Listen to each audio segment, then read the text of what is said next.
Começa agora o Cloudcasters, o seu podcast de cloud computing e transformação digital.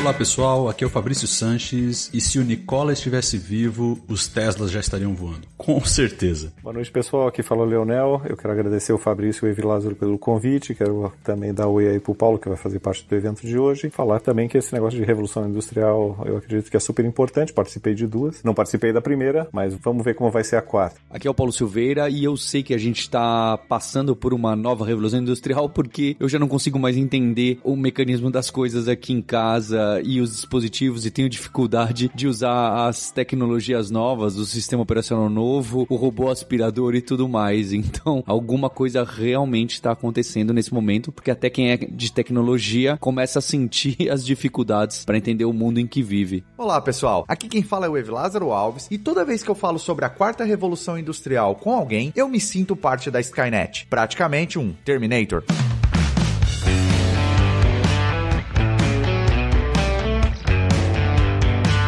Vamos lá então, pessoal, vamos falar sobre este tema Indústria 4.0, Quarta Revolução Industrial. Qual que é o certo, hein? Vamos meio que definir aqui uma maneira de chamar esse período, porque eu tenho visto os dois, né, muito frequentemente aí. Como é que a gente pontua isso aqui? O que vocês preferem? Olha, eu tenho gostado mais do termo Quarta Revolução Industrial, acho que ele é um guarda-chuva maior, ele cobre mais coisas, inclusive a Indústria 4.0. Eu enxergo a Indústria 4.0 como a indústria mesmo que nós conhecemos se beneficiando de várias tecnologias e novas tendências que a gente está vendo por aí, para automatização, uso de inteligência artificial em seus processos de produção. Então, eu gosto do termo quarta revolução industrial e embaixo, vamos colocar dessa forma, desse grande guarda-chuva, a gente tem aí a indústria 4.0 também. A quarta revolução industrial parece mais amplo mesmo, dá uma amplitude maior pro tema mesmo. Beleza, então vamos nos referir aqui à quarta revolução industrial. Eu quero começar fazendo uma confissão aqui. Eu nunca fui um grande fã de história. Na minha época de escola, assim, eu nunca fui um grande fã de história, mas coincidentemente eu sempre me interessei por esse assunto aí de revolução industrial, né? Por alguma razão aí, eu sempre achei esse tópico bem interessante. E coincidentemente a gente tá aqui hoje falando desse negócio, né? Então eu queria trazer um pouquinho desse contexto assim. Beleza, a gente teve alguns períodos na história que, por exemplo, Fordismo, a descoberta aí da eletricidade, dos motores a combustão e tudo mais, são marcos aí na história que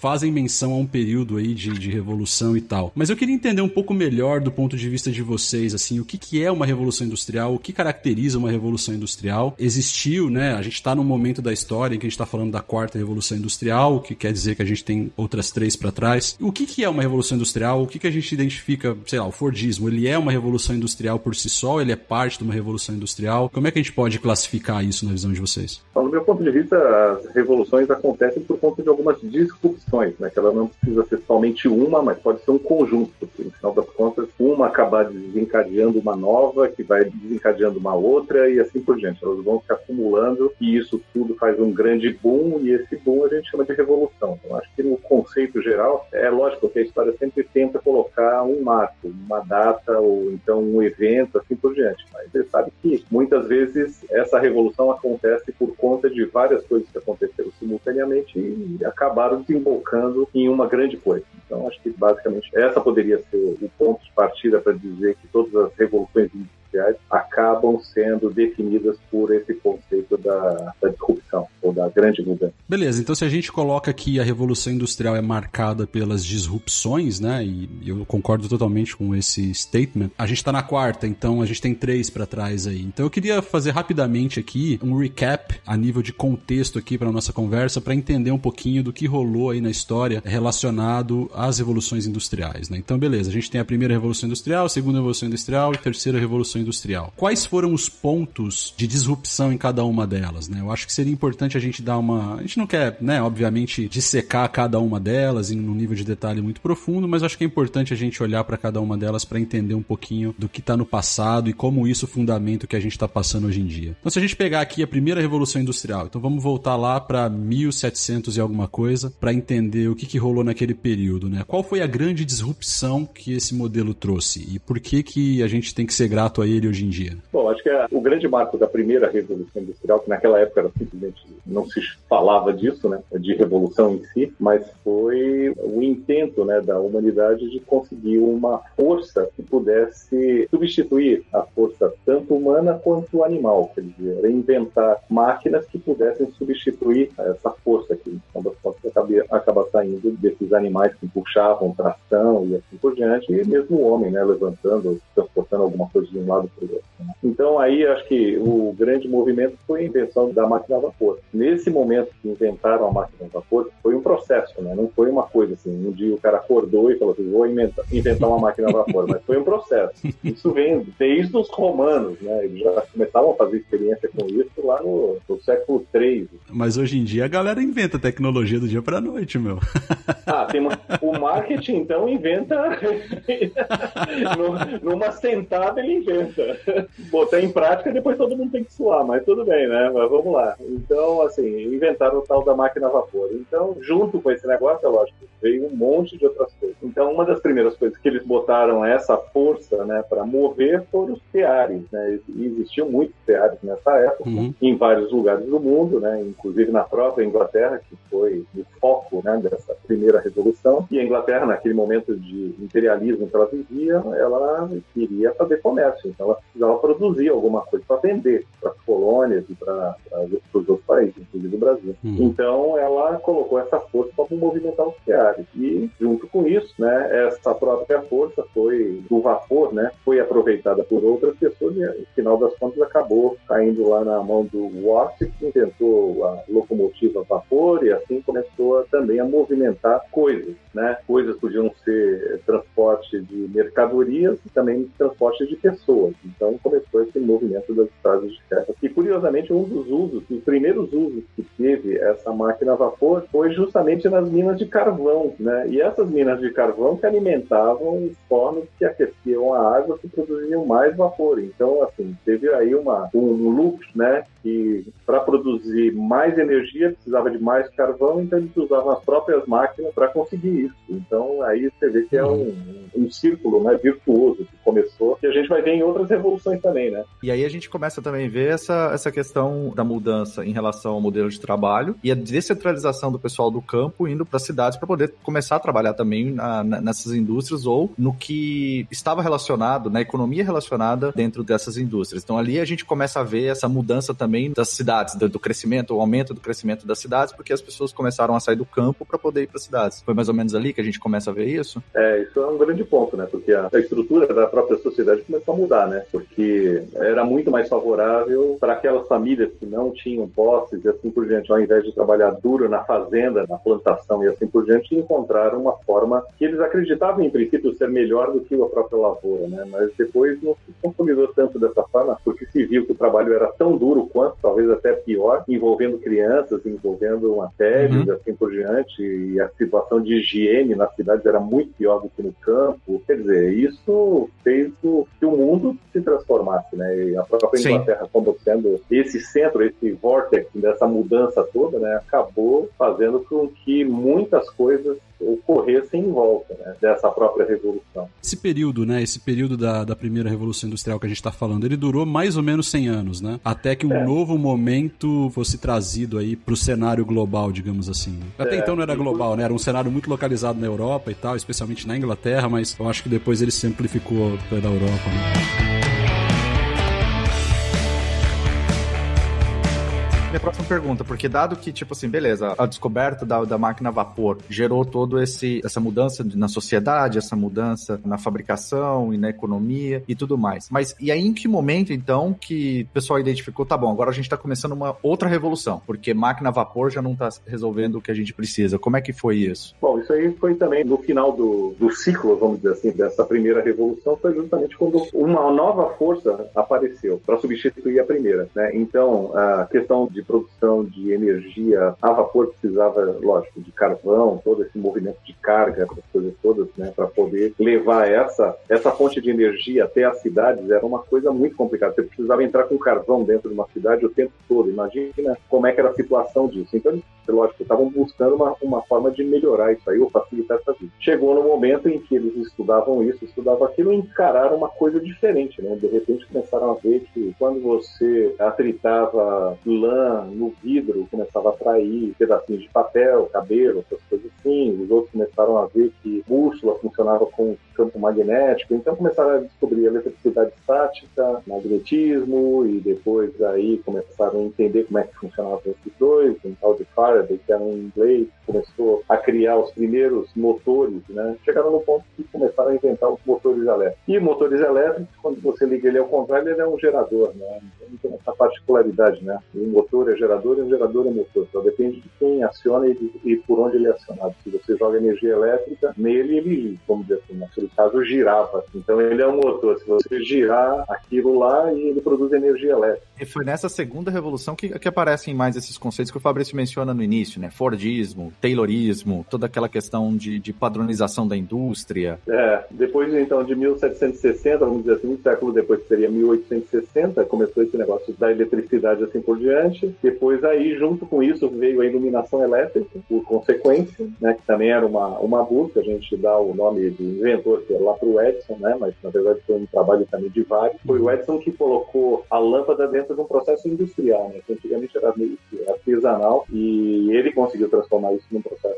Tem inclusive uma treta histórica, se a gente pode colocar assim, que muitos autores atribuem ao Nikola Tesla, na verdade, digamos assim, a autoria desse processo de construção da luz da forma como a gente vê hoje, né? O Thomas Edison levou a patente, mas existem muitos autores e pesquisadores aí da história que dizem que o Nikola Tesla, que na verdade foi o cara que trouxe isso pra vida, né? Ele que foi o primeiro a vender o conceito de iluminação de cidades, foi justamente nesse período aí, né? Foi nesse período, mas o grande lance é que a lâmpada em si foi utilizada pelo Tesla. Ele não foi o criador da lâmpada, mas ele foi um utilizador. Mas é que existem alguns autores que refutam isso. Mas o que foi tão importante para a iluminação elétrica, essa das ruas e tal, foi que você podia ter um gerador bem longe da lâmpada. O Tesla, que foi o inventor do modelo de corrente alternada, né? E a lâmpada funciona com qualquer um dos dois. Você pode acender uma lâmpada tanto com corrente alternada quanto com corrente contínua. Mas no final das contas foi essa grande sacada do Tesla que fez com que as usinas de energia elétrica pudessem estar longe do centro. A ideia do Tesla de transformar, quer dizer, de gerar energia alternada, a grande sacada é que você podia usar um treco chamado transformador. Quando a tensão começa a cair muito, o que você faz? Coloca um transformador e eleva ela de novo. Leonel, e aí isso tudo ilustra muito bem do lado da indústria como é que toda essa questão aí da eletricidade, geradores, motores, o quanto que eles suportaram a indústria a se transformar, né? Mas aí também a gente começa a ver o impacto muito grande, também de novo, comparando, por exemplo, com a primeira revolução industrial, que teve o impacto locomotiva de transporte e também transporte para pessoas, transporte de mercadoria. Na segunda, a gente já começa a ver também que, com a descoberta da eletricidade para a indústria, a gente tem a questão dos geradores e tudo mais, mas para a sociedade como um todo, a gente começa a ver a televisão. Não, acho que não foi a TV que foi inventada nessa época, ou foi, não lembro, mas a questão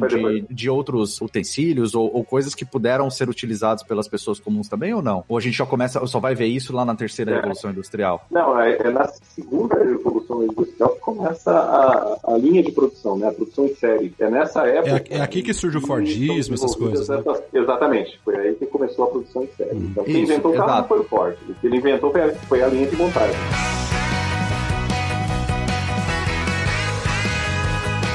Como que a gente saiu desse momento que a gente está falando aqui para a gente chegar na terceira revolução industrial, que aí a gente já está falando de informática, de internet, de globalização, quer dizer, como é que a gente saiu desse momento e chegou lá? Televisão, mano, eu tô preocupado com a televisão.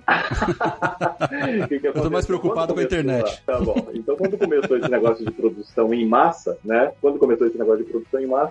juntamente com isso foram feitos outros desenvolvimentos, quer dizer, não é sempre uma coisa dependendo da outra. Nesse momento também Então, junto com carros, aviões, telefones, né? Você pode imaginar que o telefone facilitou muito a vida e a comunicação daquele povo, né? Para poder trocar informações e assim por diante. Isso tudo fez com que apareceu o fonógrafo, né? Que também atribuído ao próprio Edison essa invenção. Na França se desenvolveu a fotografia, né? O cinema e assim por diante. Então, o que aconteceu também foi que começou a entrar essa parte do entretenimento. Então, foi mais ou menos nessa época que o pessoal começou a dormir mais tarde também, né? Quer dizer, antigamente você dormia à luz de velas, hoje você tem luz elétrica. Antigamente não tinha nada para fazer, você ia dormir mais cedo, hoje já tem um cinema para você visitar, um restaurante para ir e tal. Então, a sociedade começou a se modificar também por conta desse negócio. As pessoas começaram a dormir mais tarde. Isso é curioso, porque também aumentou a velocidade de propagação e a velocidade de desenvolvimento. Agora, você podia estudar à noite. Então, olha que curioso, né? Tudo isso acelerou. E nessa época, vamos dizer assim, lá por 1900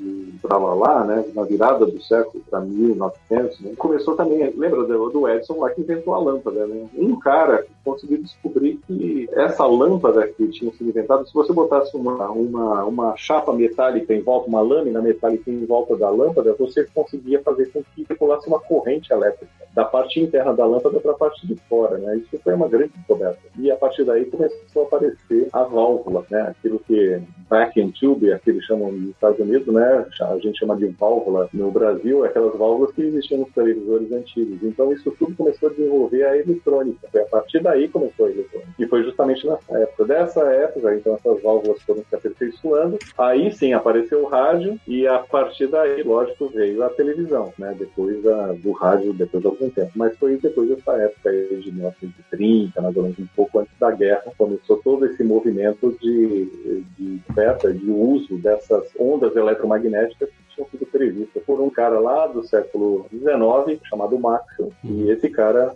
que trouxe para o mundo da matemática, né, aquilo que o Faraday e outros fizeram na prática, né? Então ele criou a teoria eletromagnética baseada em experimentos e outras coisas que estavam sendo feitas em vários países simultaneamente. E aí depois veio a guerra e aí a gente teve o desenvolvimento das outras tecnologias, né? Comunicação através de rede, esse tipo de coisa, e aí com isso veio a internet, esse tipo de coisa. Então assim, a gente começa a ver lá, na primeira Revolução Industrial, depois da segunda Revolução Industrial, a gente tem um intervalo aí de mais ou menos 100 anos, né? Exato. Da segunda Revolução Industrial para a terceira Revolução Industrial, quase lá, né? Quase 100 anos. Então a gente vê que tem algumas características, assim, por exemplo, que determina uma revolução. Você mencionou a questão do conjunto de fatores, tecnologias ou coisas que foram criadas e tudo mais que impactaram a sociedade e tudo mais e teve uma disrupção. Então a gente vê que tem um fator que a primeira, a segunda revolução, um gap de 100 anos, então tem o fator velocidade, o tempo que demorou para aquela revolução ser de fato, né, concretizada. A gente tem a questão do impacto, né, a amplitude que essa revolução teve, que ela vai impactar a economia, negócio, sociedade, o indivíduo e tal. E tem a questão do impacto sistêmico, né? Que vem como que a transformação de todos os sistemas, de país. Eu acho que aqui na terceira Revolução Industrial, vale citar que a gente começa a ver essa questão da globalização e todos esses fatores. Mas só que, quando a gente olha para a terceira Revolução Industrial, que começou lá em 1930, né? A gente está em 2020 agora. Eu me lembro de ter lido o livro do Bill Gates lá, Estrada para o Futuro, quando ele falava da internet, e ele falava assim, muita coisa que a gente está vendo acontecer agora, ele já citava lá, o livro de 1996. Colocado de 96 pra cá, né? Mas, Evilásaro, nada disso é tão assustador quanto ele prevê a pandemia. No TED Talk.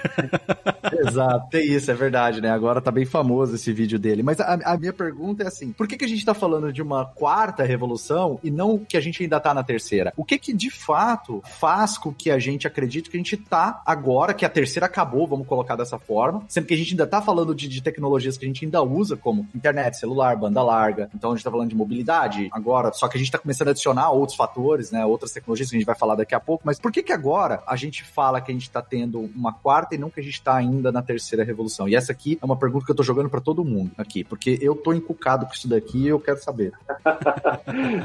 Então, logo depois da guerra, né, embora dentro do período da guerra, né, foi desenvolvido os primeiros computadores digitais, né, e analógicos também, né, teve os dois. Então, a partir do momento que a sociedade saiu desse processo de convulsão que era a guerra, a partir daí, então, começaram a botar muito dinheiro no desenvolvimento de grandes máquinas que eram esses computadores, que antigamente só ou o órgão do governo tinha dinheiro para isso, né, ou algumas universidades que tinham dinheiro para isso. Ninguém mais conseguia ter um treco bloco desse enorme, caríssimo dentro da sua própria instalação. Mas aconteceu uma coisa parecida com aquilo que aconteceu com o carvão, porque os próprios computadores começaram a ajudar o homem a desenvolver novos computadores. Então começou aí um novo ciclo, né, em que a própria tecnologia que foi desenvolvida começou a acelerar o desenvolvimento daquela tecnologia. Então, né, e todo mundo começou a ter carvão em casa, né? Todo mundo começou a ter o computador. Exatamente. O carvão em cima da mesa, né? Aí chega um ponto em que, lá pela década de 50, também foi desenvolvido o transistor. E esse foi uma grande sacada, porque uma válvula daquelas consumia muita energia e espaço, gerava calor enorme. Quando desenvolveram o transistor, aí tudo mudou, porque aí tentaram miniaturizar um monte de coisa. É interessante ver as propagandas de rádio, aqueles rádios portáteis que tinha na década de 50, né? Como é que os caras se comportavam frente a um rádio portátil, uma coisinha, né? Que hoje todo mundo passa por uma coisa tão banal, né? Naquela época era um tremendo negócio, porque ele funcionava a pilha, né? Você não precisava mais estar ligado na tomada. A coisa começou a ter mobilidade, né? Ou você tinha um rádio em casa, ou você tinha um rádio dentro do carro, né? Como o carro não era uma coisa tão comum ainda, né? Então não era tanto. Mas se vocês quisessem sentar num parque e ouvir rádio, você não conseguia, não tinha jeito. Até o momento que apareceu o transistor.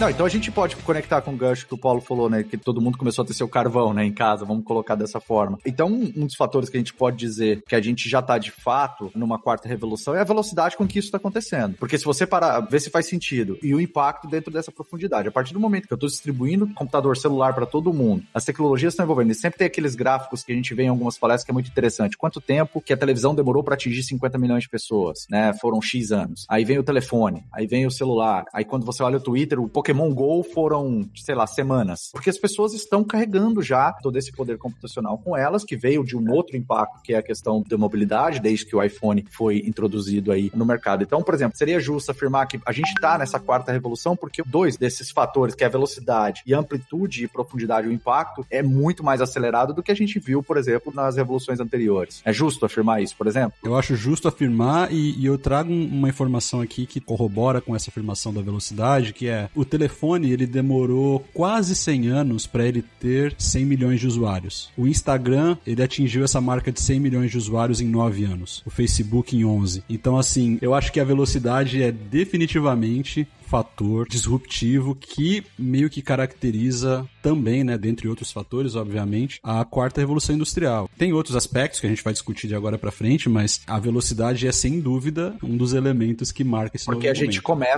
a gente literalmente começa a escalar tecnologias que a gente já tinha na terceira revolução industrial e colocar ela em outras coisas que agora a gente fala de things, né, que são outras coisas que aí eu começo a me beneficiar da internet e outras tecnologias, mobilidade, né, aplicações móveis, para dispositivos móveis e tudo mais. Existe, então, uma aceleração dessas revoluções, vamos dizer assim. Vai chegar num ponto em que as revoluções vão acontecer tão sistematicamente, tão frequentemente, que o próprio termo revolução vai deixar de existir, porque vai ser uma depois, alguns minutos depois da próxima, né? Quer dizer, é assim. A gente vai viver numa revolução.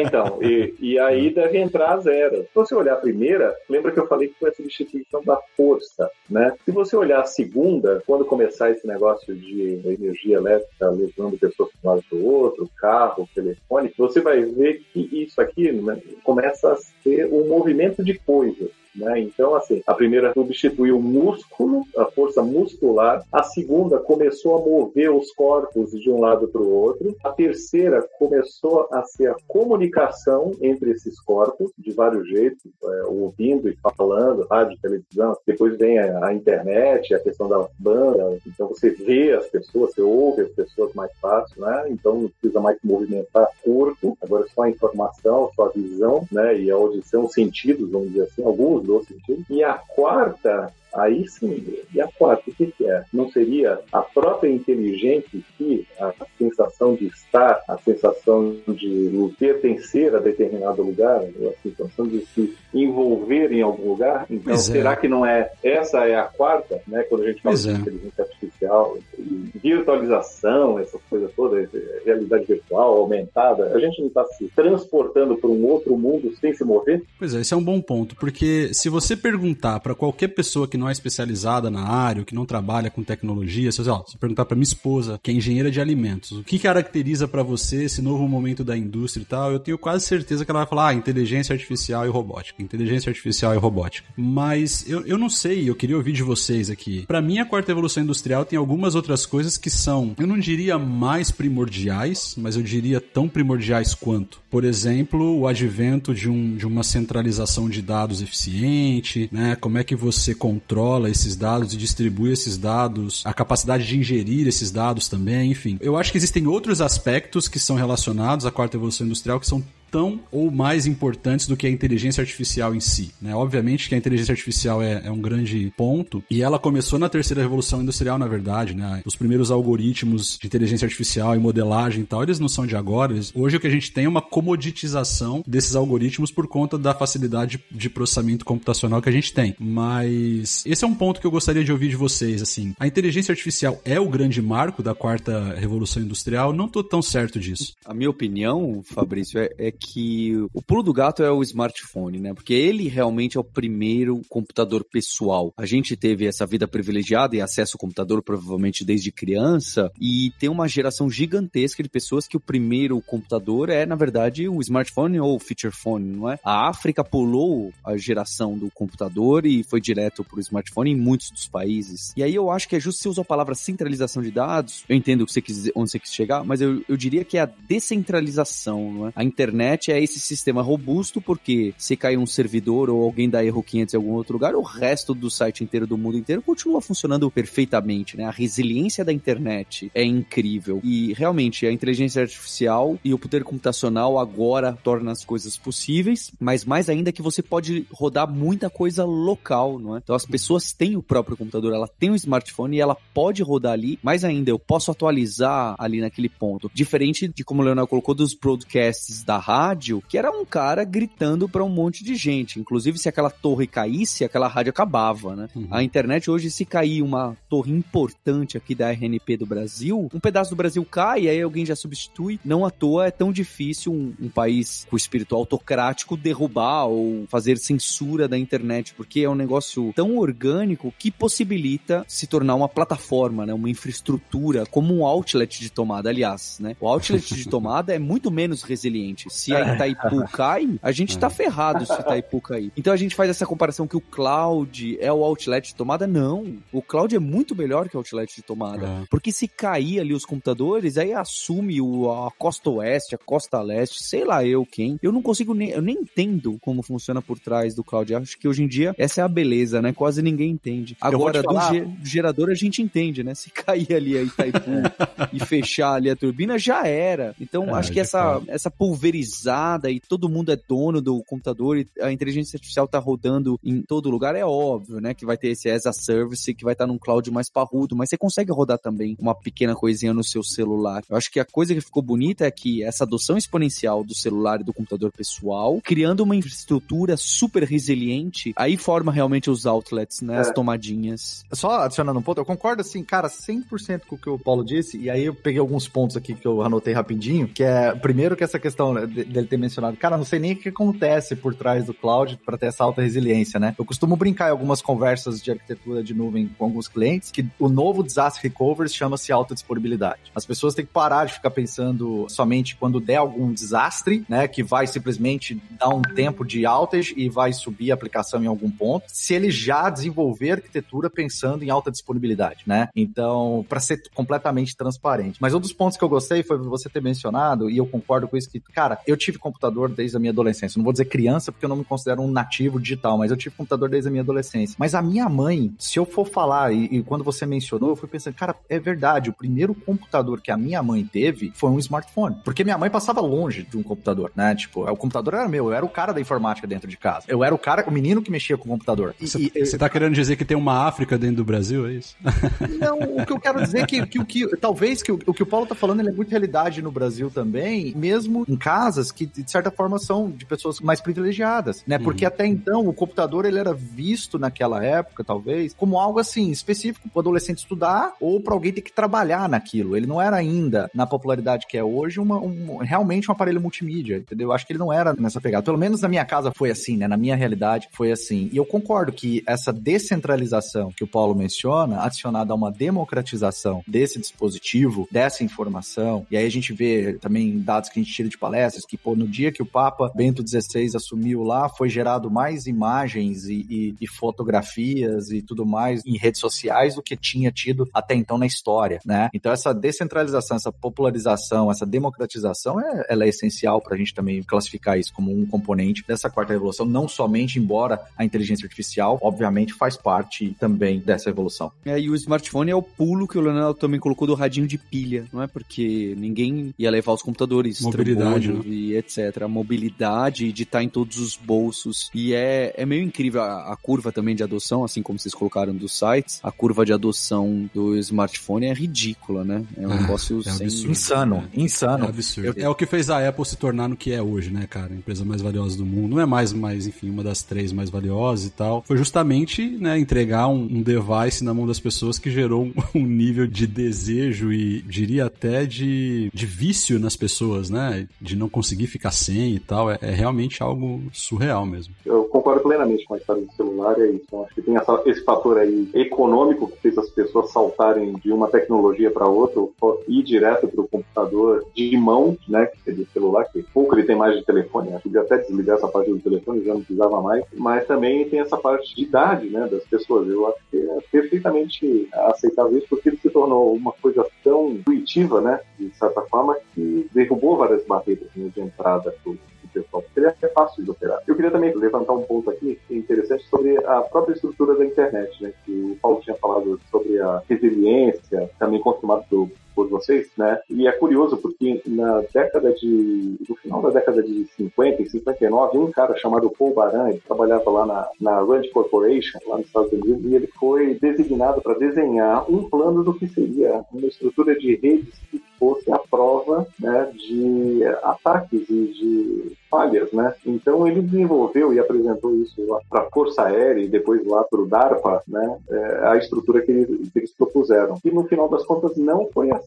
E essa distribuição era chamada de uma rede distribuída. Então ela é diferente da internet que a gente tem hoje. A internet que a gente tem hoje, ela não é tão resiliente quanto aquela que o Baran tinha desenhado em 1959. É curioso, né? Porque a internet hoje tem muitos hubs e a do Baran não tinha esses hubs. Então, vamos dizer assim, em caso de falha, né, tudo bem, a internet funciona bem, cai um servidor aqui e tal, ali, mas ela não é tão resiliente no caso de ataque. Então, se tiver uma inteligência por trás, dizendo assim, onde é que eu vou atacar para derrubar determinada coisa, você vai atacar no instante. Então, curiosamente, é uma coisa que até hoje não se resolveu muito bem. O que está se fazendo é aumentando a quantidade de hubs enormemente, conectando esses hubs entre si, mas ele nunca vai ser uma rede distribuída como aquela que o Baran desenhou em princípio. Eu acho interessante esse aspecto da descentralização e como existe uma dicotomia entre o fato de você estar descentralizando, isso faz total sentido, né? Quer dizer, o que leva a gente a ser mais ágil e mais eficiente, produzir mais informações é a descentralização e as coisas estando mais móveis, né? Então, no caso, o smartphone, né? Os tablets também tiveram um papel importante nisso. Hoje já reduziu bastante, mas enfim, ainda tem uma relevância bem interessante. Mas, de alguma maneira, se você precisa tomar decisão baseado nesses dados que são produzidos, você precisa da centralização, né? Então, a centralização dos dados, não dos devices, né? Então, a descentralização, né? O edge device, né? O smartphone ou os outros devices da internet das coisas e tal, hoje a geladeira, enfim, a pipoqueira. A descentralização do conteúdo demanda a centralização dos dados em algum lugar para que, a partir dali, a inteligência artificial venha, os algoritmos de processamento venham e façam o trabalho deles para gerar insights para tomadas de decisão, né? Eu acho interessante essa dicotomia de que a descentralização exige a centralização para tomada de decisão e, na minha opinião, eu acho que a resolução do problema de dados em silos, ela é o grande pilar que sustenta, obviamente que conceitualmente a descentralização é o grande ponto, mas eu acho que a resolução, a unificação desses dados em silos em um modelo centralizado de data, né? Então, que a gente chama hoje de Big Data, e aí já trazendo um pouquinho também das tecnologias dessa quarta revolução, eu acho que esse cara é o grande pilar de fundamento para gerar tudo que a gente tem a partir de agora, né? O que a gente vai ver, a gente já tá vendo algumas coisas, mas especialmente o que a gente vai ver ainda de informação e de coisas acontecendo. Eu acho que o Covid, a gente vai falar um pouquinho disso mais pra frente, mas eu acho que o Covid é uma grande mostra disso, né? Ou seja, os dados são inconsistentes ainda, né? Mas o pouco que a gente tem de consistência já mostra pra gente tendências, já mostra pra gente o que fazer, o que não fazer, que áreas evitar, que áreas você pode frequentar. Enfim, eu acho que esse modelo todo de centralizado demandando a centralização dos dados eu só queria complementar esse ponto colocando essa vertical, esse prisma, né? De que essa centralização dos dados, ela na minha opinião, ela é crítica para o sucesso da quarta evolução industrial.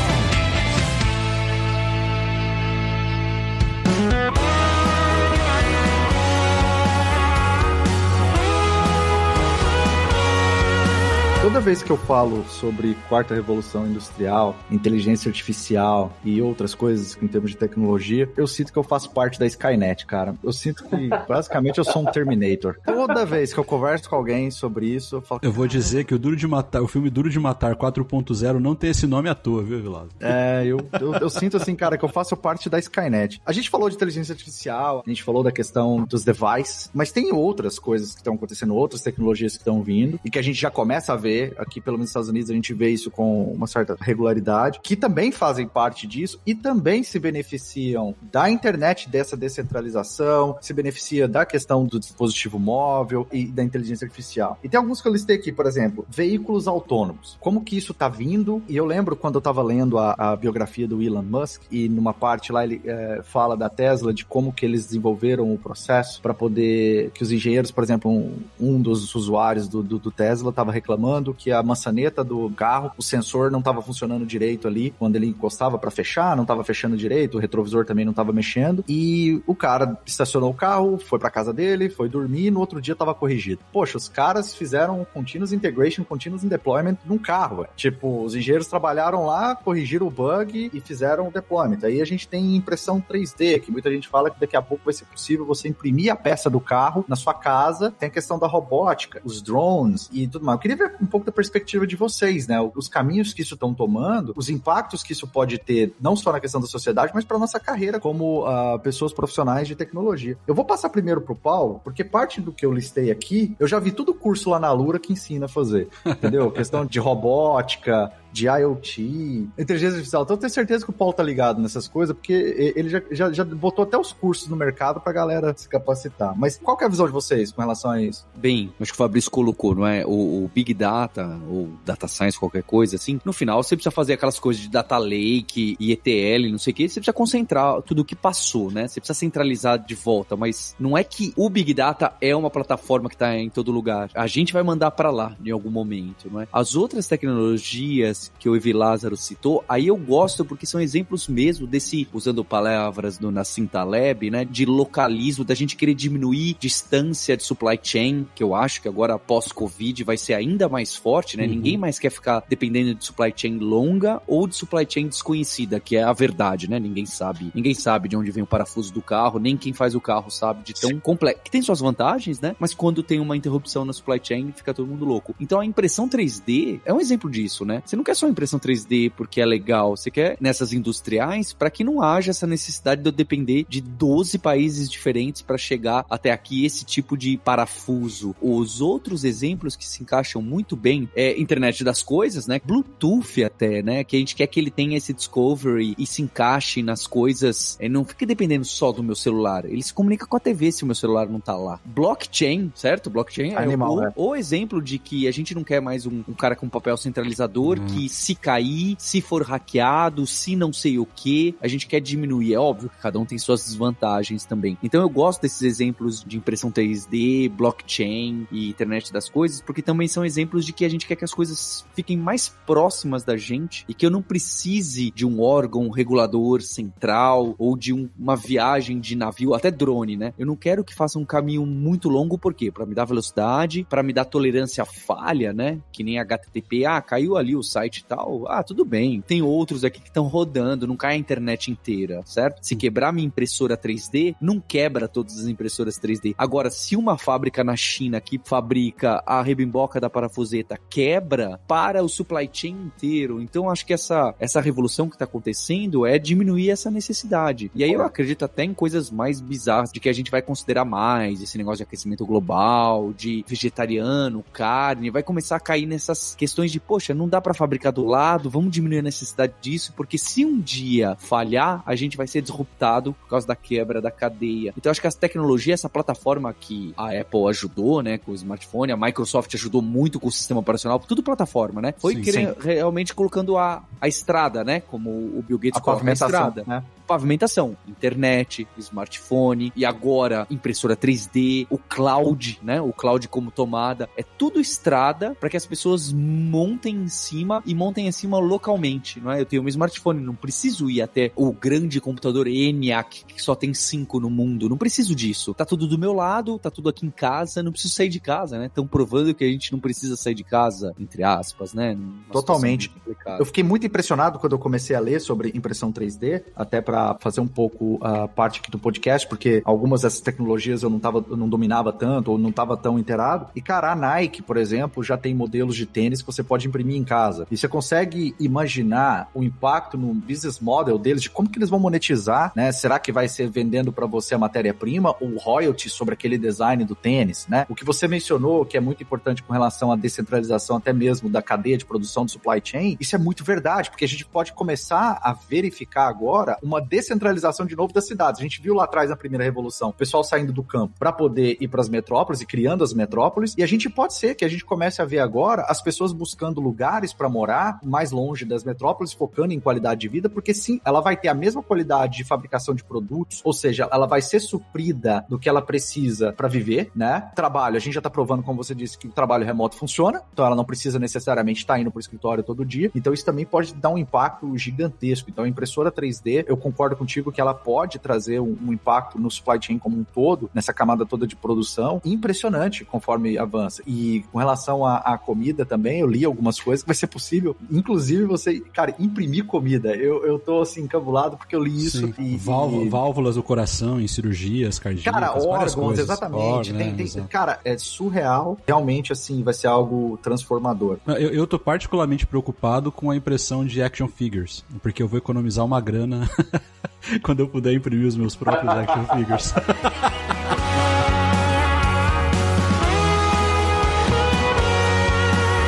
Por exemplo, veículos autônomos, né? Que é uma outra coisa que, poxa, ela impacta, por exemplo, no caso do Brasil, não quero muito ficar focando em impacto, mas no caso do Brasil, por exemplo, que tem uma necessidade, né? Por exemplo, de motoristas de caminhão muito grande, porque toda a nossa parte de transporte, né? Ela tá muito centrada em caminhões, ou, né, até mesmo agora, a gente viu a explosão dos aplicativos de transporte, como Uber, né? E tudo mais, que dentro de um próximo movimento as pessoas estão prevendo que essas empresas vão parar de usar, por exemplo, motoristas.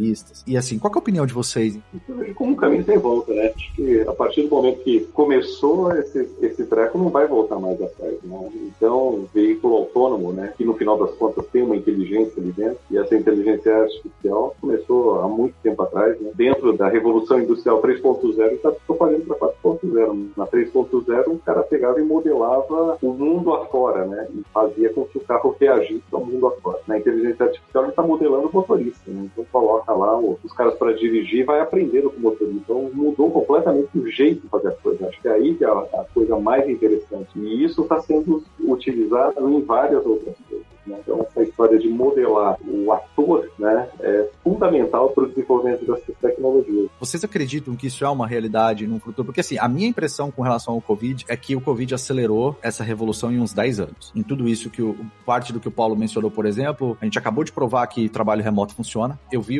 conversando com um amigo que é advogado, que já está fazendo audiência por videoconferência, ele confidenciou, ele falou, Lázaro, o jurídico no Brasil evoluiu 8 anos, 10 anos, porque o que a gente estava estava esperando acontecer como uma simples audiência por videoconferência, a gente já teve que fazer e agora, e pronto, acabou, e teve que habilitar isso. Como que vocês acham que isso vai ser acelerado nessas tecnologias que pra gente, talvez agora, a gente acha que ainda tá muito distante, como carros autônomos, robótica, né, a substituição de determinados processos por robôs, né? Como que vocês acham que isso pode ser acelerado? Eu acho, cara, que a minha visão sobre isso é que muitas dessas tecnologias já aterrizaram, né? Elas já estão bem operacionais. Então, casos aí do Big Data, da própria inteligência artificial para vários aspectos já funciona muito bem. Elas são realidades. O próprio Internet das Coisas, existem projetos super interessantes e produtivos já acontecendo, como monitoramento aí de turbinas de avião, né? De turbinas de usina hidroelétricas, enfim, tantas coisas interessantes acontecendo já em ambiente produtivo. Então, blockchain é outra coisa, várias utilizações aí, vários modelos de blockchain sendo implementados e tal. Eu acho que algumas dessas tecnologias já chegaram, elas já estão aí, eu acho que elas já se provaram, elas não têm mais o que... Eu acho que daqui pra frente é evoluir, né? A maneira como você entrega essas tecnologias. Eu acho que algumas delas ainda estão um pouquinho longe, por exemplo, impressão 3D. Ela é viável, ela é factível, a gente sabe que ela funciona, mas ainda é caro, né? Então não é acessível para a grande maioria das pessoas ainda. Veículos autônomos, a gente está próximo, eu acho que você pega um Tesla, né? Você dirige um Tesla que tem essa feature lá habilitada, você vê que está muito acurado já, mas ainda assim você precisa estar atento, porque eventualmente ele não vai reconhecer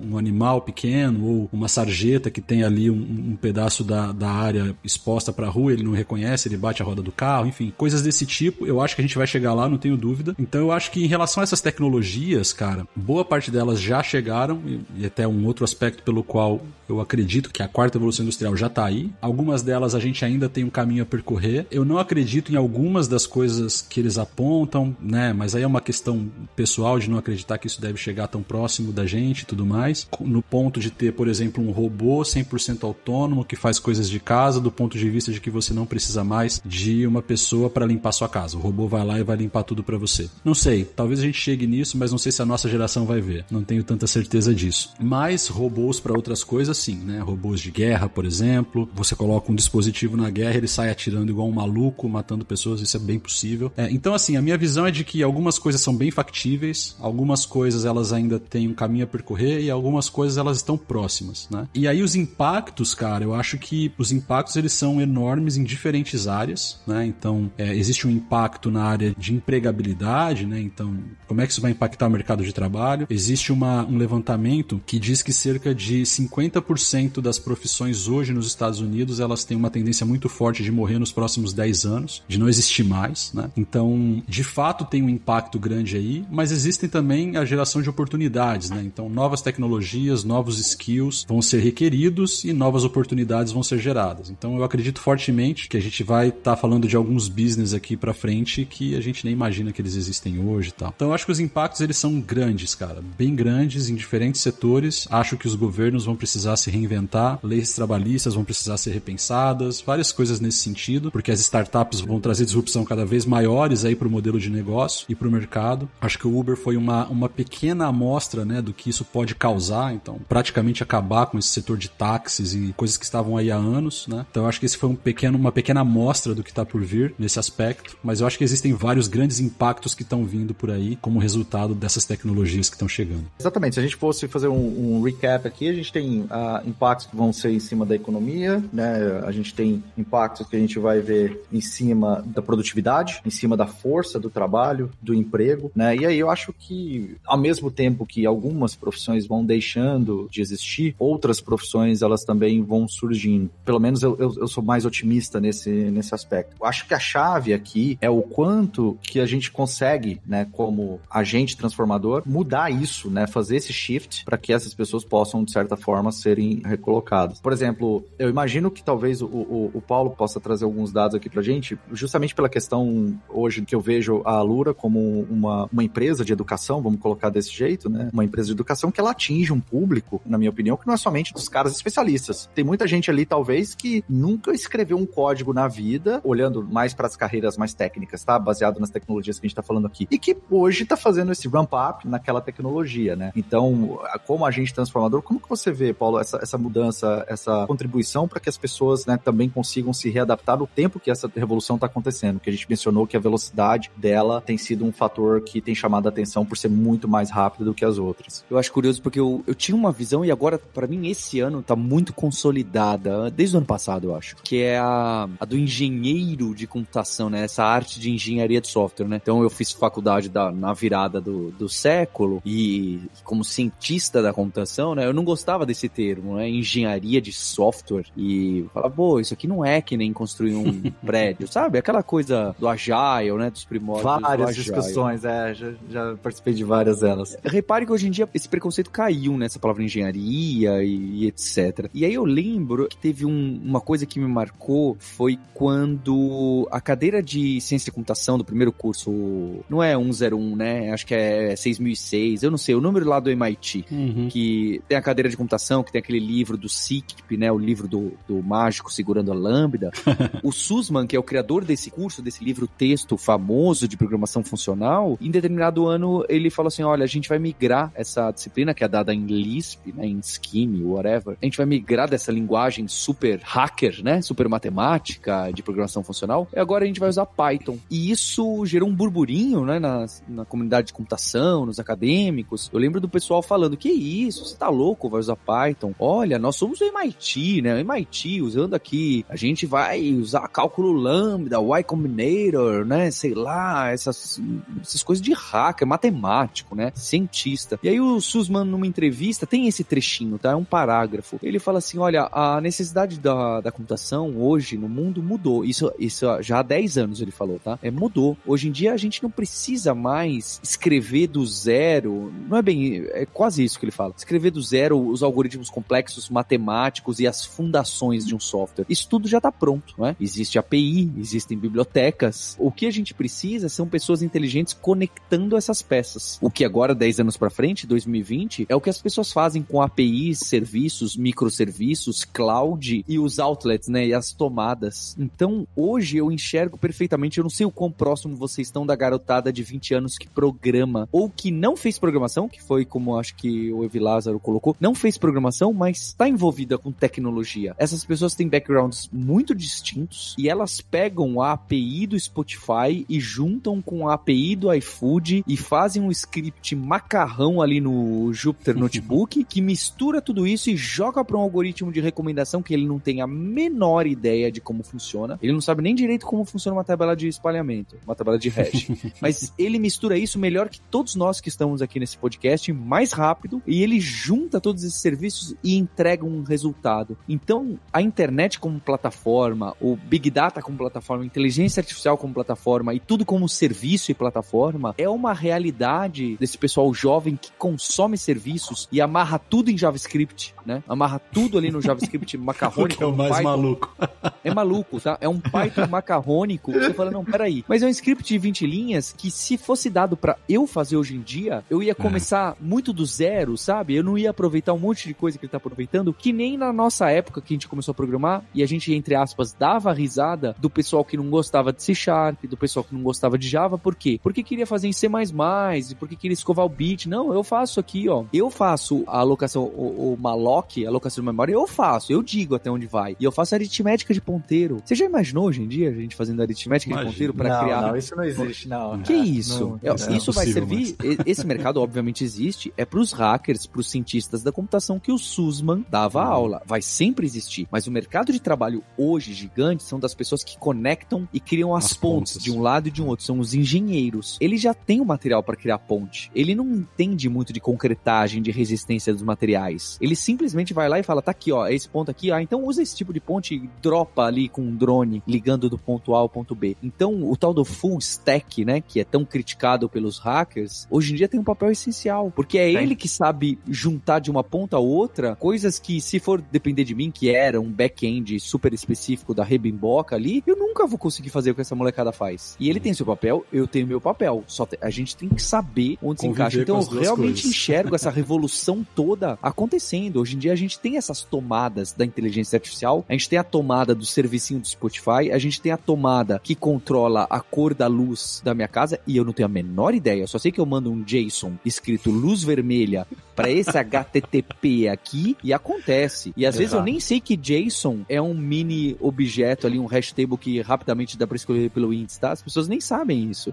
Mas funciona. Então a gente pode ficar meio louco, mas a verdade é que o trabalho da programação realmente virou o tal do blue collar. Tem um artigo legal disso, né? Que são o pessoal que trabalha, de novo, o carvão que o Leonel colocou lá atrás, né? Esse trabalho, o pessoal que trabalha na carvoaria, não é um trabalho trivial. É que nem encanador. Você já viu? Puta trabalho complicado. Super complexo. Mas não é nem um trabalho de cientista e não é nem um trabalho trivial. É aquele trabalho técnico, que as pessoas vão juntando e vai pegando experiência e muitos encanadores talvez não saibam exatamente, né? Eu muito menos. Como funciona a solda daquele tipo de cano. Mas ele vai lá e realiza, e a gente precisa dessas pessoas. São essas pessoas que estão criando e conectando e fazendo encanamento e fazendo as pontes e etc. É óbvio que em determinado momento, para executar determinadas tarefas, eu vou precisar do cientista da computação com doutorado em Oxford para escrever o algoritmo que minimiza lá o mínimo quadrado da diferença do desvio padrão do que eu queria ter lá para fazer a melhor previsão. Ou que faz o algoritmo de scaling da cloud que ele usa para conectar os serviços, né? Enfim. Vai ter, mas você já imaginou, pega a quantidade de empregos, volume, tá? Não tô falando o salário. O volume de emprego de pessoas que manjam de, como chamava aquele Beanstalk? Eu nem sei os nomes daquelas coisas da época que migramos de virtualização para cloud. Mas quem é que manja dessas coisas? Quase ninguém manja disso, né? Agora vai ver quantas pessoas manjam de front-end de JavaScript juntando APIs. É surreal. É surreal a quantidade de vagas para isso. É surreal. Então é uma realidade.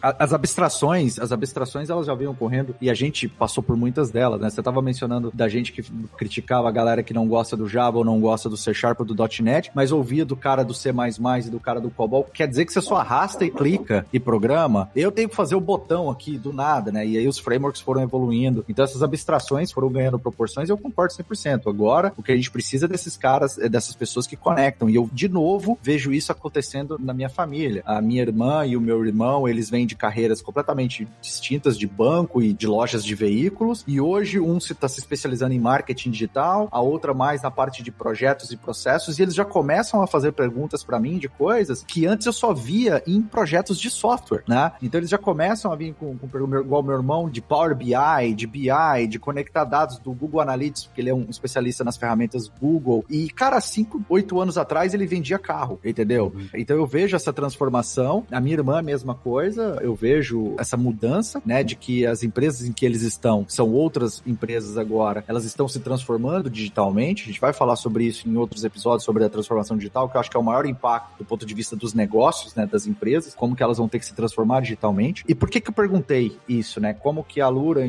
como um agente transformador, ela deve estar vivenciando isso porque ela fornece esse conteúdo para essas pessoas absorverem e fazer esse ramp-up rápido, e deve ter muita gente que acessa que não é da área técnica e tá ali aprendendo e tudo mais, porque eu tava refletindo esses dias, nós estamos em 2020, que faz 20 anos dos anos 2000, e que são os considerados nativos digital. Vocês pararam pra pensar que essas pessoas que nasceram em 2000, estão com 20 anos agora, estão se tornando economicamente ativas, estão indo pros seus empregos, já estão entrando no mercado de trabalho, estão recebendo salário e são possíveis consumidores e possíveis profissionais que vieram de um mundo 100% digital. Que, assim como a luz que acende automatizada na casa do Paulo, ela pro Paulo, ela é abstrata, é abstraído o conceito por trás daquilo, ele não quer saber como é que funciona, talvez para essas pessoas e para os filhos, né, os nossos filhos, isso não é abstraído, isso é óbvio. Isso é porque é assim, o mundo é assim. Não sei se eu viajei muito aqui ou se vocês pegaram o que eu quis dizer, mas era uma coisa que eu tava refletindo esses dias, né? Cara, essas pessoas têm 20 anos hoje e elas estão se tornando economicamente ativas, elas estão tendo o seu primeiro emprego, talvez o segundo, ou elas estão na faculdade e elas vieram de um mundo completamente diferente. Ou seja, elas também são um fator de aceleração gigantesco para essa revolução. Concordam, discordam? Qual que é o ponto de vocês? Não, sem dúvida, sem dúvida. Eu concordo. Eu vou te dar um ponto aqui, né? Porque eu acho que a humanidade, ela sempre acaba voltando algumas coisas da raiz, né? Vou te dar um outro paralelo. Hoje a gente bate o dedo no interruptor da luz e ela acende, né? Sem falar do Google Home, que você fala com ele mesmo acende, né? Mas não precisa ir tão longe. Vamos lá. Eu aperto o botão lá, a luz acende. Quem é que sabe como é que funciona hoje, né? Ninguém sabe mais, né? Antigamente era uma ciência danada. Você imagina naquela época em que existia energia carvão, aquilo que a gente estava falando, né? Em que a energia só podia ser transportada de um lado para o outro através desse vapor, ou através de uma correia, ou através de um eixo, ou através de engrenagem. De repente o cara puxa um fio de cobre de um ponto para o outro, ele liga aqui, o negócio negócio aparece lá movendo, quer dizer, como é que você fala assim, eu vou usar esse fio aqui para mover o motor do outro lado, para mover o seu PA do outro lado. O cara fala assim, o que você vai fazer? Você vai ficar puxando fio? Vai ter uma engrenagem aqui, vai ter uma voltana, né? Não, vai passar energia elétrica por esse cabo aqui, vai sair do outro lado.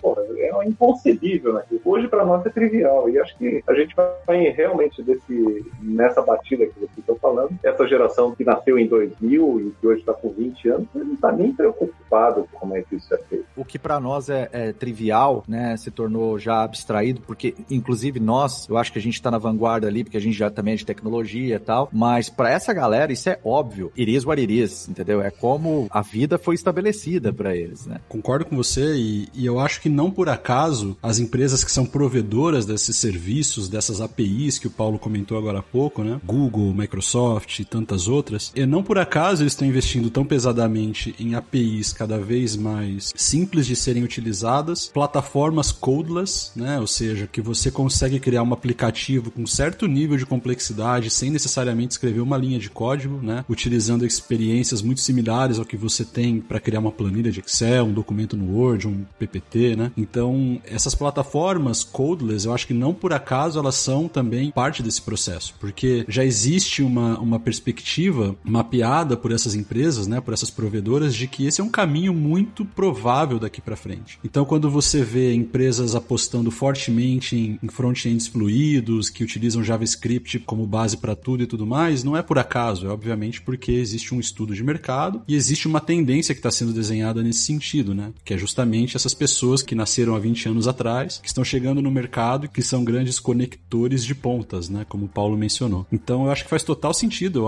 eu vejo, e eu também estou no time de quem acha que isso é normal, que isso faz parte do processo evolutivo. Você não precisa ter todo mundo escovando o bicho o tempo inteiro. É como o Paulo falou, e eu concordo muito com ele, essa profissão vai sempre estar lá, vai sempre ser necessária. Alguém tem que ir lá e entender como que um ponteiro funciona na alocação de memória para escrever um algoritmo que seja performático, de escala da aplicação que roda em cima de determinado cluster. Alguém tem que fazer esse trabalho, mas quando a gente vai para o mercado de trabalho, produtividade é o novo combustível, cara. Então, se eu consigo entregar valor para o meu cliente final, conectando lá os trechos de código do Stack Overflow, e isso funcione, de alguma maneira entrega o valor que o meu cliente espera, é o que está aí, né? É o que está acontecendo. Então, você pode questionar, eu até vi algumas discussões recentes na internet sobre isso, mas você nunca pode abrir mão do fundamento, você tem que estar sempre fundamentado, você tem que saber o que você está fazendo. Mais ou menos, né? Eu acho que é importante ter um fundamento mínimo, saber um pouco do que está acontecendo, mas, cara, definitivamente, para entregar valor, você não precisa disso. E é difícil pra gente que vem desse modelo lá de trás, eu também fiz ciência da computação e ralei aqui um pouquinho para entender os algoritmos matemáticos, os processos numéricos e tal, para entender como funciona um processo de, por exemplo, de álgebra linear e como funciona um banco de dados, né? Não necessariamente isso vai ser útil hoje em dia para entregar valor para o seu cliente, né? As plataformas estão resolvendo isso lá por debaixo dos panos de uma maneira bem eficiente. Então, tô contigo, Paulo. Eu acho que os conectores e as pontes, eles são importantes também. E hoje em dia são bem mais relevantes em termos de presença no mercado do que qualquer outra coisa. E nós vamos ver cada vez mais pessoas que não são do que a gente considera da área de tecnologia, até que a área de tecnologia não exista mais, ela se torne óbvio também, isso vai demorar um tempo, mas são pessoas que não usualmente programavam ou eram parte desses engenheiros que construíam essas pontes e conectavam essas aplicações, fazendo isso cada vez mais. Eu realmente acredito que nos próximos anos a gente vai começar a receber perguntas de pessoas próximas, familiares, de pessoas que a gente até então não imaginariam que estariam se interessando por determinados assuntos, vindo e, cara, eu preciso entender um pouco o que é REST, o que é HTTP, o que é uma API, me explica isso, que eu preciso fazer um negócio aqui, eu tô querendo fazer. E é por isso que eu entendo que o fator-chave como transformadores aqui, eu acho que é a velocidade com que empresas, universidades, escolas, países vão se mexer para readaptar essas pessoas, né, quando a gente fala da questão de trabalho. Porque da questão de consumo, da questão de economia e tudo mais, cara, isso a gente vai ver acontecendo, isso vai naturalmente acontecer, a gente tem uma nova leva de pessoas que estão se tornando economicamente ativas, elas vão talvez puxar e acelerar isso, né? Talvez dúvidas pra gente que antigamente a gente tinha 10 anos atrás, poxa, será que e-commerce vai substituir a loja física? Hoje tá vindo uma geração que ela não gosta de falar no telefone, quanto mais ir numa loja experimentar um tênis, né? Ao mesmo tempo que a gente acabou de falar que uma impressora 3D pode imprimir o tênis. Então, quer dizer, eu acho que essa geração que tá vindo vai puxar ainda mais essa transformação, e o fator fator-chave, na minha opinião, está em como que empresas, universidades, a área acadêmica, a área científica de pesquisa e os países vão preparar essa população para ser remanejada para essas novas funções.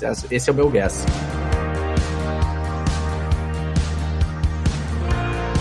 E eu acho que isso conecta bem com o que eu gostaria de falar aqui a respeito do que a gente tá para ver nos próximos 5, 10 anos. É óbvio que isso aqui a gente não tem certeza nenhuma, a gente tá fazendo um chute aqui, é um achismo, mas eu acho que é interessante a gente colocar a nossa perspectiva sobre o que a gente imagina, né, daqui para frente, não só do ponto de vista de tecnologia, que eu acho que a gente já debateu bastante, mas do ponto de vista de como vai estar esse mundo, sei lá, como vai ser o mundo que o meu filho Benjamin vai encontrar daqui 10 anos, o filho do Paulo, a netinha do Léo. O que vocês imaginam que esse pessoal vai encontrar daqui 10 anos? Quer dizer, vai encontrar um carro que já anda sozinho, vai encontrar mercados de trabalho completamente diferente, onde não tem mais entregador de pizza, é um robô que entrega, um drone. Enfim, o que vocês acham que vai acontecer? Como que esse mundo vai estar na visão de vocês? Eu queria ouvir cada um de vocês pra gente consolidar aqui, meio que tentar consolidar aqui uma visão, e daqui 10 anos a gente volta pra falar se a gente acertou, se a gente errou. Paulo, você quer compartilhar com a gente aí o que você imagina pra esse futuro aí? Gente, mas é complicado demais, hein? É chute. 10 anos. E eu acho que aí tem um pouco do que a gente tá falando, mas eu acho que também tem um impacto grande do coronavírus, independente se isso tudo acabasse hoje, tá? Mesmo se o coronavírus morresse hoje, as pessoas parassem de morrer e de ter a doença, eu acho que tem alguns impactos, nem imediatos, tá? Nem só os imediatos, mas eu acho que a médio e a longo prazo, que eu acho que tem a ver com isso da supply chain. Eu acho que essas pessoas vão buscar mais as energias renováveis, então o carro autônomo e tudo isso que tem essa ligação com o carro elétrico, né, apesar de não ser obrigatório, obviamente, vai ser acelerado, porque as pessoas não vão querer depender do risco de um oligopólio de países que decidem o preço, decidirem fazer mais ou menos combustível de tal jeito. Elas vão querer sentir que tem, mesmo que isso não seja tão verdade, tão possível, que ela consiga mexer o carro dela bastando o teto solar dela, né, com o painel solar dela. Então, eu acredito que todas essas coisas, né, então o trabalho remoto que a gente já colocou, a energia solar, a reciclagem e o mecanismo de reciclagem, então a impressora 3D vai ser ligada para conseguir absorver algumas coisas e reciclar, e não tanto pela bondade humana, tá bem? E sim pela situação de medo de que essa cadeia de suprimentos possa ser novamente quebrada, não por um vírus, por uma guerra, por uma pane, qualquer motivo, tá? Por um aquecimento global. Então eu apostaria nisso da energia renovável decolar de vez, do elétrico, da reciclagem, e eu acho que o mundo então vai acabar sendo moldado por essas pautas, vão ser aceleradas, né? Que tem a ver também com essa da ecológica e de sustentabilidade, mas por outros motivos, não porque a gente percebeu que daqui a 100 anos, ou olha, isso não é legal, mas por causa de ser uma necessidade o globalismo, ótimo globalismo, mas para produção é interessante ter essa localidade. A minha percepção de supply chain é que, assim, aí eu vou voltar um pouco pro Covid. Eu acho que a gente vai começar a ver nos próximos 5 anos o que a gente veria somente em 10. Porque vai sim, na minha opinião, haver uma aceleração gigantesca da transformação digital das empresas, porque eu vou falar pela minha realidade, né? Eu estou em isolamento, assim como acredito que todos vocês, e acompanhando até mesmo as pequenas empresas aqui perto da minha casa que aceitam pedidos online, que conseguiram ter uma estrutura mínima de atendimento online, que tiraram um pouco desse atrito assim de atendimento ao cliente usando um aplicativo ou um método digital, elas estão conseguindo sobreviver muito mais do que as outras que simplesmente geram empresas mais antigas e não se movimentaram nesse aspecto. É claro que muita gente está sendo impactada, é claro que, cara, tem muita coisa acontecendo com toda a questão do Covid, mas por outro lado, provou-se que o trabalho remoto está funcionando. Muita empresa que, assim, não investia nada nisso, hoje já está migrando, algumas empresas anunciando que esse vai ser o modelo daqui para frente. Então, produtividade, trabalho remoto, transformação digital das empresas, se tem a questão da área jurídica no Brasil, que também está se acelerando. Então, acho que a gente vai ver coisas nos próximos 5 anos que a gente veria em 10. E isso só reforça ainda mais a minha visão da necessidade da gente acelerar ainda mais a preparação das pessoas para essas novas funções e para ser esses novos engenheiros. Porque se a gente hoje já enfrenta uma mão de obra escassa em relação a isso, quem é de tecnologia percebe isso todos os dias, a gente vai talvez sofrer um gap ainda maior.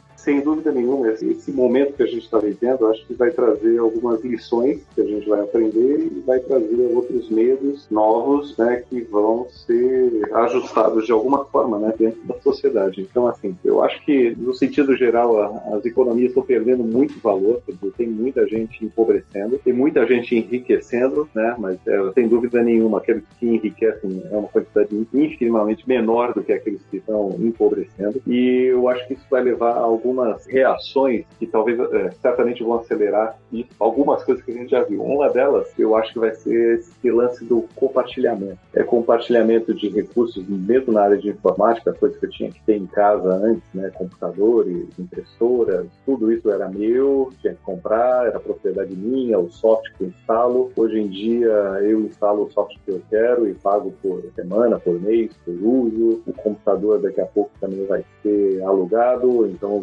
e assim, por gente, eu acho que cada dia menos eu vou ter menos posse. E isso vai se refletir no carro que eu uso, porque uma vez que o carro tem direção autônoma, né, nem eu mais preciso tirar carteira de motorista para poder fazer isso. Simplesmente eu peço o carro, ele para na porta, eu entro e desço onde eu quiser, o carro já não é mais meu. É assim, pode chegar até a propriedade, a casa em que eu vivo, eu não sei, a roupa que eu visto, daqui a pouco eu vou alugar e ela dissolve no outro dia, eu não sei se vai ser em 10 anos, mas eu acho que esse empobrecimento vai fazer com que as pessoas racionalizem mais os seus recursos, ao invés de comprar as coisas, elas vão começar a utilizar de forma compartilhada. Isso vai acelerar bastante. Essa questão das ferramentas, né, disponíveis agora, né, todos esses microserviços, códigos e outras coisas mais que estão disponíveis, que também, de uma certa forma, estão compartilhados ou podem ser compartilhados em redes e em discussões assim por diante, em grupos de trabalho, tá? Eu acho que vai acelerar muito dessas coisas também, muito dessa evolução. E também, é lógico, a questão da saúde, né, eu acho que deve ser um ponto importante. Então, eu vejo que cada dia a medicina remota vai ficar mais forte, a impressão 3D, sem dúvida, vai ficar mais forte, vai começar pela pediatria, se eu não estou enganado, né, então vai ser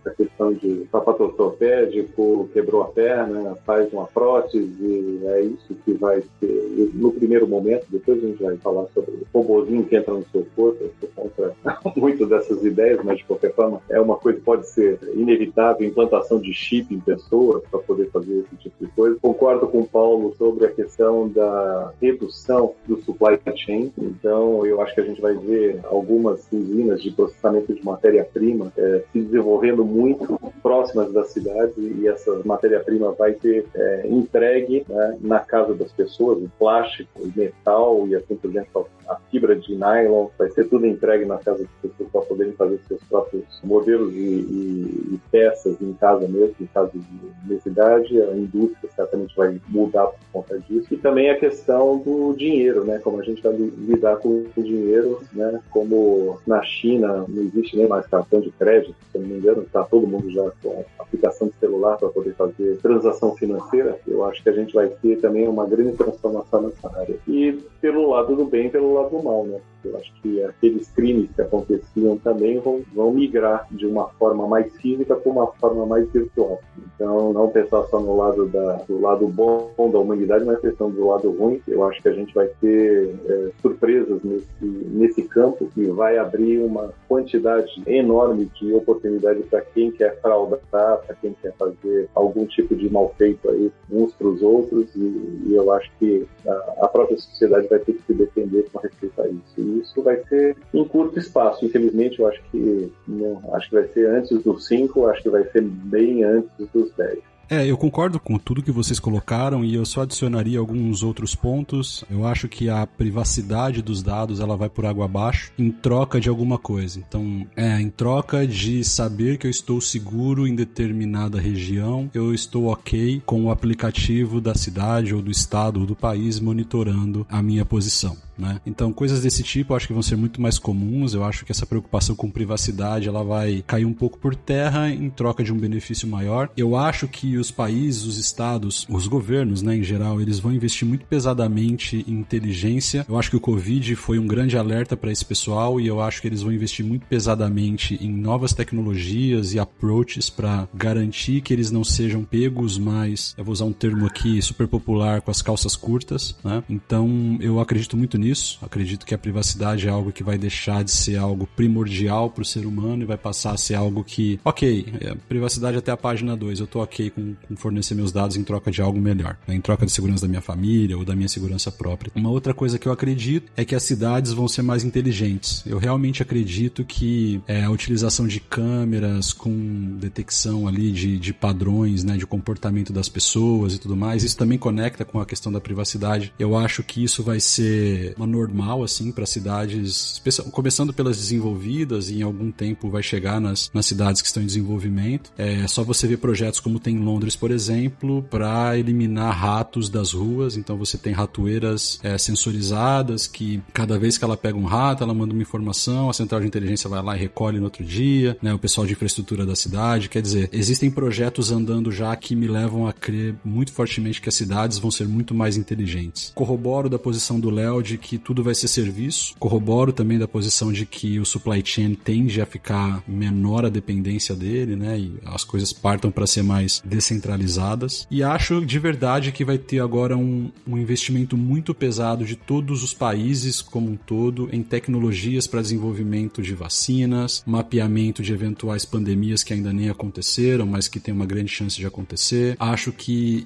o Covid ele foi um acelerador, sim, de transformação digital, mas acho que ele foi muito mais que isso. Eu acho que ele ligou um alerta pro mundo de que a gente tá muito longe de estar preparado para uma eventual... Essa que não é nem assim, é uma pandemia séria, obviamente, e tudo mais, mas poderia ser muito pior, né? O Átila sempre fala que se um vírus como o Ebola, por exemplo, ele tivesse se espalhado pelo mundo como o Covid se espalhou, o problema que a gente teria no mundo seria muito maior, né? Muito mais sério, né? Dada a taxa de mortalidade que é muito maior. Então eu vejo os governos investindo muito pesado em tecnologia para garantir ou para pelo menos tentar se precaver em relação a eventuais novas pandemias ou problemas que podem vir a acontecer. E concordo com tudo que vocês disseram basicamente, né? Então acho que esse é um bom caminho pra gente deixar aqui gravado e a gente volta daqui 5, 10 anos pra falar se a gente errou, se a gente acertou ou se a gente devia estar fazendo alguma outra coisa da vida que a gente errou tudo. A gente tá muito ruim de pitaco.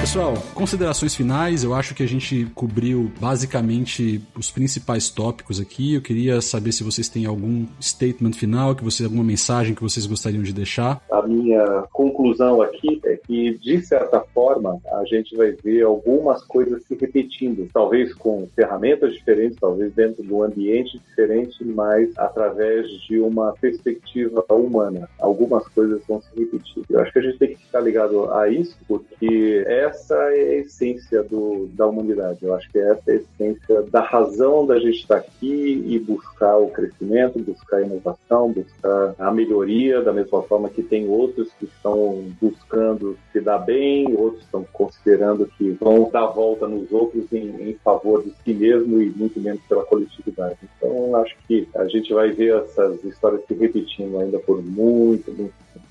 Fica o meu agradecimento também, gostei muito da conversa e no final todo mundo foi até se exaltando, todo mundo de animado, né, das apostas. E curioso que a gente começou com as revoluções e é difícil encarar que a gente está em uma, né? Acho que realmente é só depois que a coisa fica clara, mas a gente viveu a ascensão do smartphone e da internet, pelo menos para pessoa física, né, sem ser militares e governo, a gente viveu isso, então é curioso, né, a gente não enxerga, não fica tão claro, e fala, sim, não, teve a revolução lá, o Ford, né? Teve aquele momento que ele criou aquela esteira, né? Que a gente que tá dentro, a gente não enxerga, né? A gente tá dentro disso, então é difícil enxergar de fora. É verdade, eu concordo. É meio impactante quando a gente pensa que a gente tá no meio de tudo isso, com certeza. Eu tenho certeza que o mundo que a gente viveu até o dia 15 de março, que foi quando aqui nos Estados Unidos o lockdown começou mais sério mesmo, assim, a gente não volta mais para aquele mundo, não. A gente tá saindo para um mundo completamente diferente. Pessoal, muito obrigado mais uma vez. Foi um prazer ter vocês. E para quem tá ouvindo aí, até a próxima.